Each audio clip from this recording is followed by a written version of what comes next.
Okay, yesterday we started in the dinim of the good Middot, what's called V'ahavta kamecha. So we said yesterday we finished off by explaining, the Alter Rebbe explains in Tanya, how is it possible that there's a mitzvah to love every single Jew? You can't. I mean, how do you command somebody to love? And why did Hillel tell this convert, this is what we actually finished off yesterday, how did Hillel tell the convert who came and he said, teach me the Torah while I stand on one foot? And Hillel said to him, what you don't like, don't do unto others, but you don't want others to do unto you.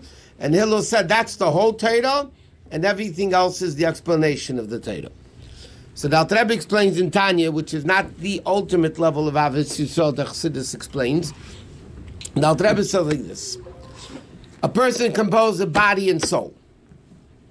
What differentiates and separates one person from the next is not the neshama. Everybody's neshama is the same neshama, right? It's all the same neshama. It's all a part of Hashem. That separates one person from the next, that's only the body. So if your body is more important than your soul, then you'll never come to the mitzvah of Avos Yisrael, because in bodies, I am different than you are different than me. And if we're different, then I like me before I like you, or more than I like you. But if you look at the neshama, and my neshama and your neshama are the same neshama, and that's the primary part of the person, so then, obviously, you will come to love another Jew, because you're not liking the body that separates me from you. You're looking at the neshama, and therefore the explanation kamecha means you should love your friend not only as yourself, but kamecha means because he is yourself. He's a part of you, the neshama. So that's when the person puts the neshama more important than the body. That's why Hillel told his ger, the prospective ger, he said to him, that's the whole Torah, because how do you keep mitzvahs? If your body is more important than your soul, and you're going to want to eat something not kosher, and Hashem says don't, but your body is more important than your soul, so you don't care that it's poison for the soul, you're just going to eat it anyway. So the key to all of mitzvahs is that the neshama is more important than the body. Where does this show itself more than any other mitzvah? In the mitzvah, V'ahavta l'reacha kamecha, because over there it can only be possible when the neshama is more important than the body, because kulam asimas v'avachad l'kulana, and we have one father, and we're all the same children as far as the neshama goes. Therefore, but the mitzvah itself is the mitzvah of loving every single Jew, whether you like him or you don't like him. Now, if his true brother or in the family, is this has anything to do with the neshama makes closer or whatever? The fact that people are related shows the neshamas are more connected, yes. Because the fact that we're physically connected means because the neshamas are connected. But all the Jews are children of Hashem, so we're all children, we're all connected. What? Oh. Okay, next. In fact, it says like this, you're supposed to speak their praise. And now it's an interesting question in halacha. Are you allowed to praise somebody more than they really are praiseworthy of? Like they write titles on people, Harav Tzadik, Harav Goen, a scholar, the Rat Tzadik, and they can talk about it. Is that lying? Are you allowed to lie when it comes to praises of people? So it says in halacha, really, praising people, you're allowed to praise them more than they're actually valued at, as long as you don't take a rasha and make him into a tzaddik. Okay? But what's interesting, it says in Sfarim, and people are very not careful with this, and that's one of the reasons why in Chabad, when people pass away, there's no such thing as eulogies.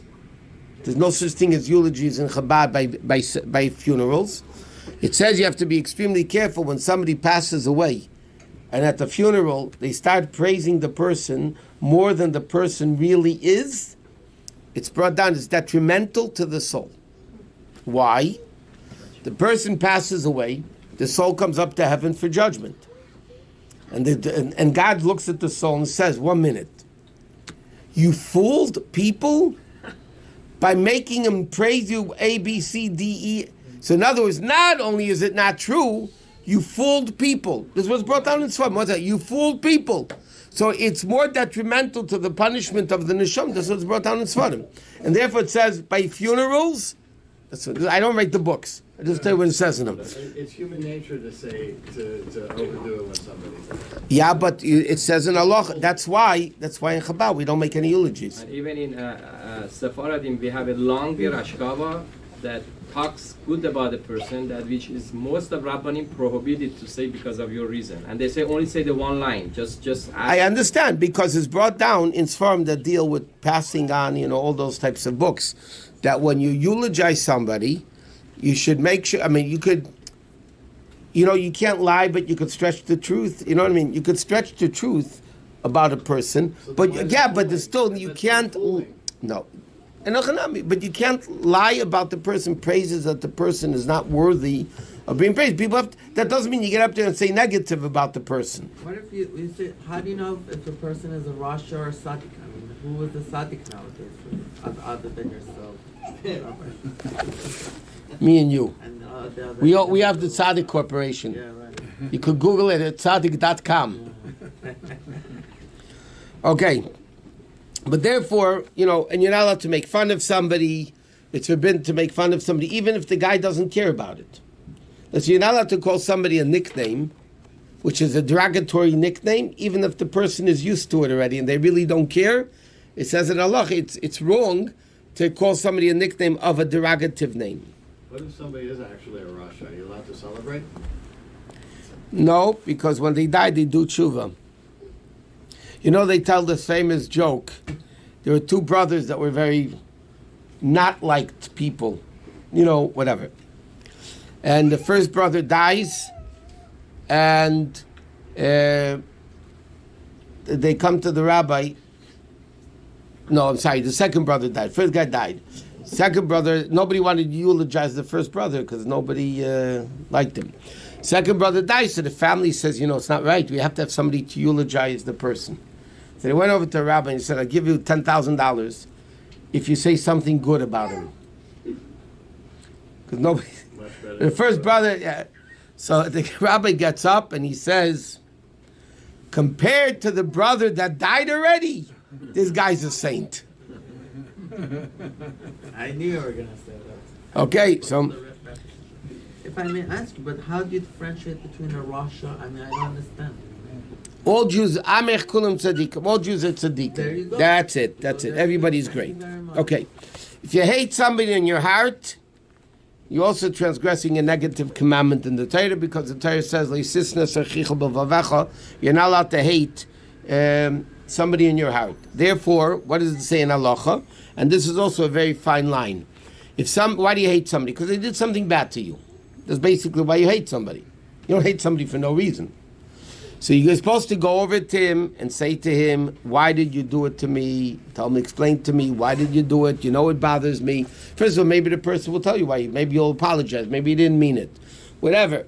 But he says that they're supposed to do it, and you're supposed to say, like Kitzur, Lama sisa li kach v'kach. Why did you do this? Why did you do bad to me in this way? Because the mitzvah is a chech. Now, ideally, halacha says, and this is, I don't know if it's feasible in human beings in our generation, ideally, you're supposed to not even go over to the person to admonish and say, why did you do this to me?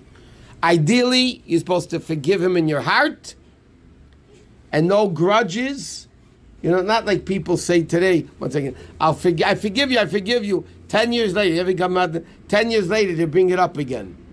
I thought they forgot it already and they forgave. No. You can forget, but maybe, is it really forgive and forget? Is that humanly possible? That's what I said. What? Forgive and then you suffer for the rest of your life. It depends why you're forgiving. You don't forgive, you suffer the rest of your life. No, because the pain. What did you do about the pain that's inside you? The pain that's inside you, you work on. Because if the person, let me give you a simple. We mentioned this many times. You're a businessman, right? Let's speak about business investment. Yeah? Hashem works deed for deed. Middot keneged middot, tit for tat. Correct? Okay. When Hashem sees we behave a certain way, Hashem behaves also a certain way.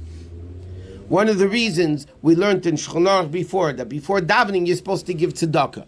The Gemara says, Rabbi Lazar, before he davened, gave a coin to a poor man. He quoted a pasuk, and but it's not relevant. Why is it important to give tzedakah before davening? We come to Hashem to daven, right? What are we basically asking Him? For tzedakah. We don't deserve everything that we're asking from Him because Hashem tells us to do a lot of things. We don't do it. So we come to Hashem, and we say to Hashem, you know what, do me a favor. I'm asking you for tzedakah, l'cha Hashem tzedakah, please give me kindness. So Hashem looks at us. He says, listen, if you give tzedakah, so then I'll give you tzedakah. If you don't give tzedakah, why in the world do you want me to give tzedakah? To give you tzedakah. That's a bunch of a business deal, right? Hashem works like that. You give tzedakah, I will give you tzedakah. You don't give tzedakah, tell me why in the world should I give you tzedakah? Now, the same thing is with forgiveness. We, believe it or not, maybe not him, because he's a real tzaddik, but people sin, correct?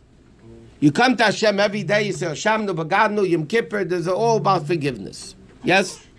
And we do pretty bad things to God. If you think about it, He gives us life, sustenance, health, wealth, happiness, everything that we exist. Our existence is coming from Hashem. And yet, to use a very powerful word, we spit Him in the face a lot of times. We spit Him in the face, right? We openly go against Hashem. We know what we're doing is wrong, and we're doing it anyway. Yeah. Yet, at the end of the day, we come to Hashem and say, Hashem, please forgive me. Correct? Now, Hashem says, 1 minute. Let me check it out. If you're a forgiving person, then I will forgive you.